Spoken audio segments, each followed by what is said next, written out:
Vamos lá. Vou ficar aqui do lado, assim. Ricardo, conta pra gente o impacto da vida das pessoas, né? Por exemplo, do sonho da casa própria. Bom dia, Paulinha. Bom dia, Emily. Bom dia a todos. Era bom que a Selic tivesse com a telinha tão pequena quanto essa, né? Obviamente que a taxa Selic é um instrumento de política monetária, né? A inflação é um fenômeno que está acontecendo em todo o mundo, né? E obviamente que o Banco Central foi obrigado a tomar essa decisão do aumento da taxa Selic, né? Há pouco tempo era 2%, e a gente hoje toma um susto. 4 anos e meio depois, a gente está com a taxa Selic aí de 10,75, que é muito pesado. E o impacto vai direto para toda a vida do brasileiro. Obviamente, o sonho da casa própria fica mais complicado. Há pouco tempo nós tínhamos com juros em torno de 6,6%, hoje é superior a 9%, né? Fica mais pesado, mexe não só com juros para o financiamento imobiliário, que é atacado muito diretamente, mas também o financiamento pessoal, comercial, as empresas são atingidas.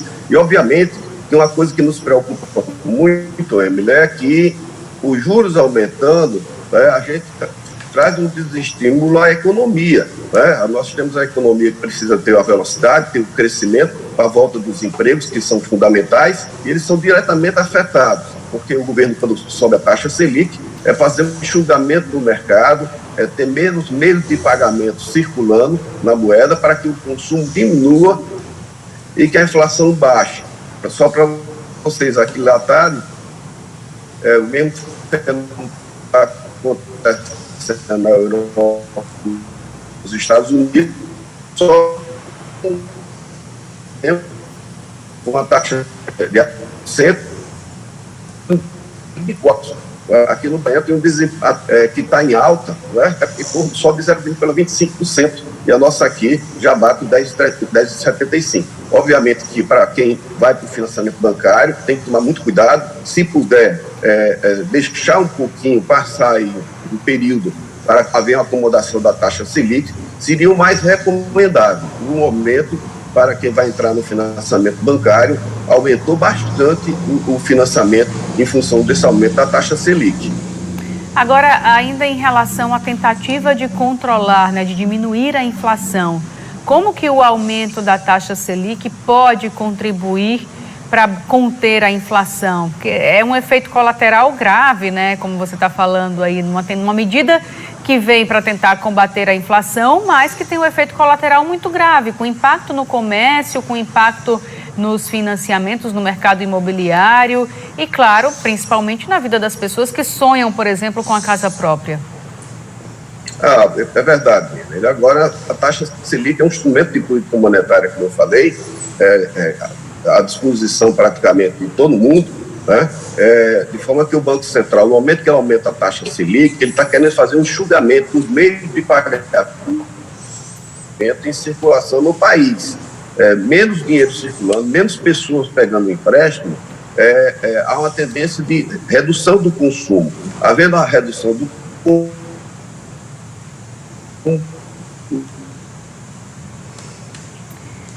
agora está difícil continuar a entrevista, porque agora a gente não está conseguindo te ouvir, Ricardo. A internet realmente não está colaborando não hoje. Está difícil hoje.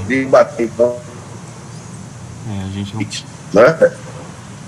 Agora a gente vai ter que fazer o seguinte. Agora a gente vai ligar novamente, vamos né? tentar novamente, porque agora está cortando muito. A gente não está conseguindo entender o que você está falando. Daqui a pouquinho, então, a gente volta a bater esse papo, tá? Vou reiniciar aqui para ver se dá certo. Daqui a pouquinho a gente volta. A gente é traído aqui ao vivo, né? Pela tecnologia, faz parte. Mas eu vou continuar aqui do seu lado, tá, Paulinho? Tá, fica aqui que eu vou tentar reconectar aqui já. Combinado. Enquanto isso, a gente chama uma reportagem. Porque a Liga Digicom, que é um evento voltado para o mundo dos games, retornou em edição para falar um pouquinho sobre economia. Acho que agora ele vai aparecer aqui em tela cheia, né? Acho que agora a gente fez as pazes com a tecnologia. Ricardo, eu vou pedir só para você retomar a explicação, porque cortou muito, né?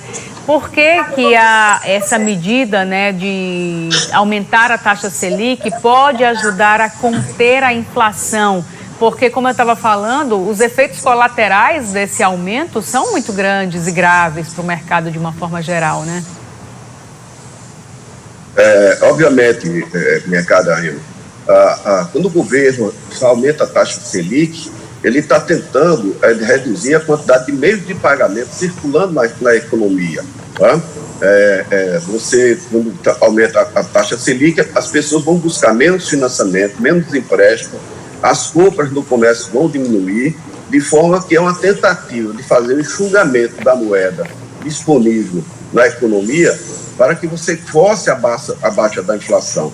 Obviamente que o governo não pode se limitar somente à política monetária via taxa Selic. Tem que ser feito também outros instrumentos. Não é? Uma das esperanças de que eu estou imaginando que a inflação de 2022 ela vai baixar para quase a metade e, obviamente, que essa taxa Selic ela não vai continuar subindo nesse mesmo nível. Nós teremos mais 2 reuniões agora, em março e maio. Há ainda uma tendência de aumentar, mas já não deve aumentar 1,5 ponto. Ela deve ficar em torno de 1 ponto. Eu acredito que a taxa Selic desse ano deve ficar aí na faixa de 11,75, na minha visão mais otimista. O mais pessimista imagino 12,25. Mas uma das grandes esperanças que a gente tem, que essa taxa não suba, é que haja o controle da inflação, notadamente que passe as medidas que estão em estudo agora no Senado Federal, como um colchão de uma medida que está sendo, inclusive, o senador Jean Paul é quem defende essa medida, é o relator desse processo, que é a criação de um colchão para haver amortização dos aumentos dos combustíveis, de forma que quando os combustíveis aumentarem bastante, esse colchão funcione para que haja redução do preço dos combustíveis. Do mesmo jeito, há uma medida também que está sendo levada em consideração, que é o zeramento dos impostos sobre os combustíveis, mais especificamente sobre o diesel, sobre o PIS e o CONFINS, para que haja um zeramento dos impostos. E ainda, uma coisa que ainda não circulou na grande mídia, o governo federal está imaginando fazer uma redução do IPI. Houve uma superarrecadação do IPI no Brasil em 2021 e o governo viu espaço para fazer uma redução de 25% a 50% do IPI. Isso seria muito significativo para a nossa inflação, seria significativo para as famílias brasileiras que teriam acesso a comprar, por exemplo, a linha branca, né? Com a redução do IPI, talvez até de 50%.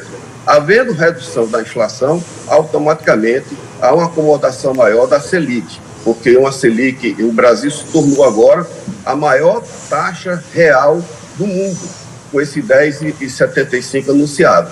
Nós conseguimos superar a Rússia, a Colômbia, o México e o Chile. E isso não é bom para a nossa economia, não é bom para a nossa sociedade.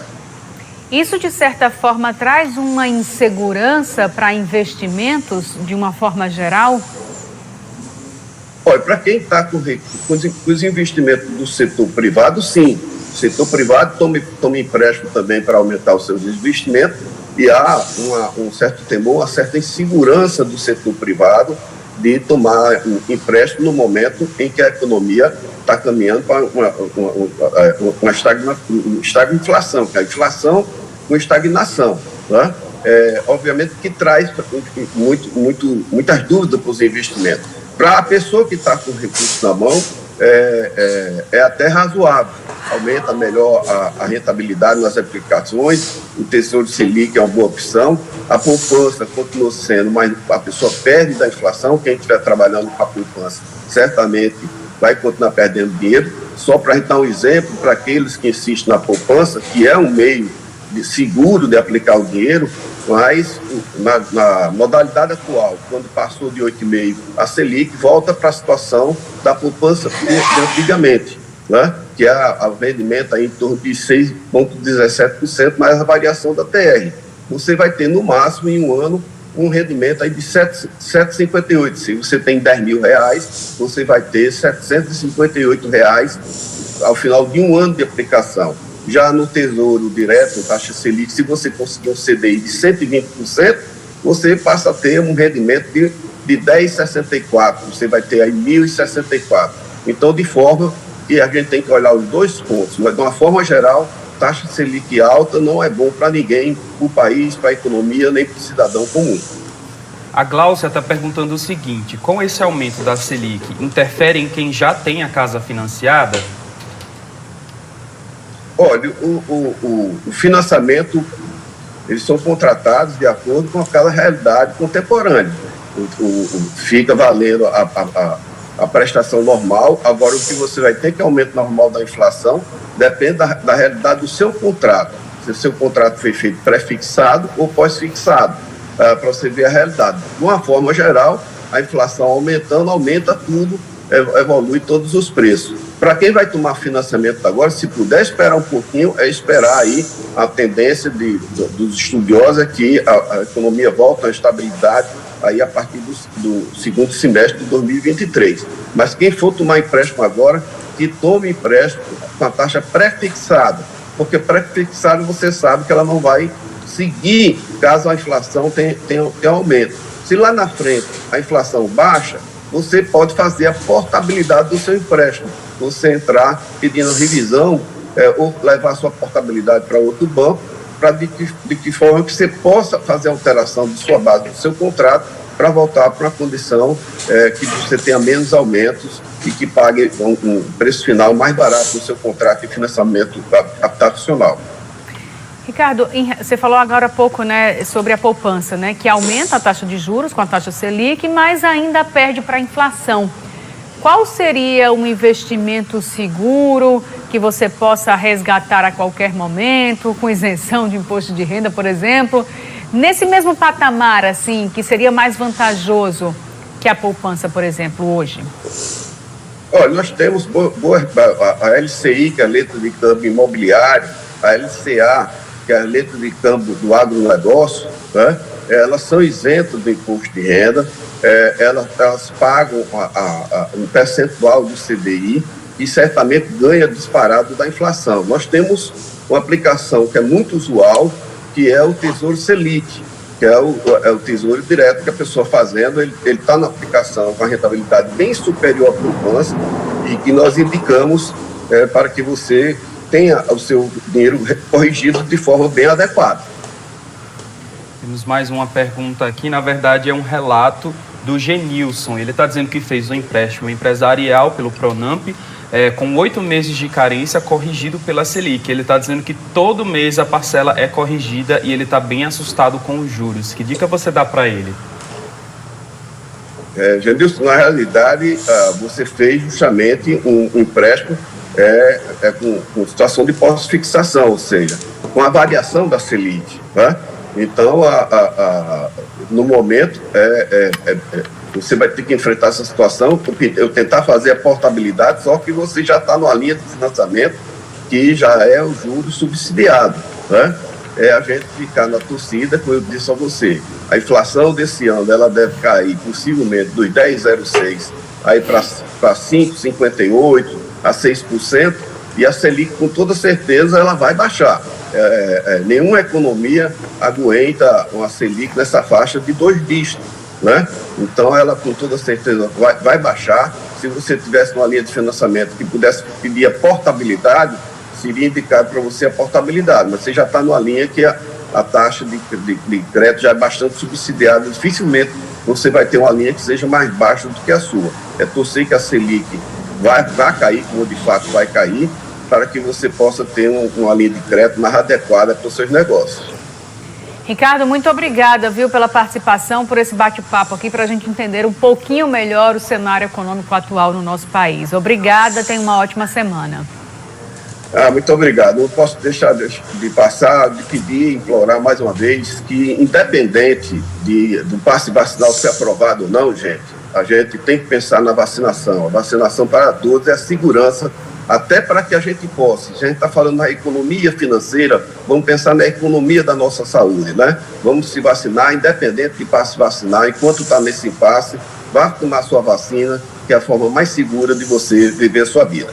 Um bom dia para todos.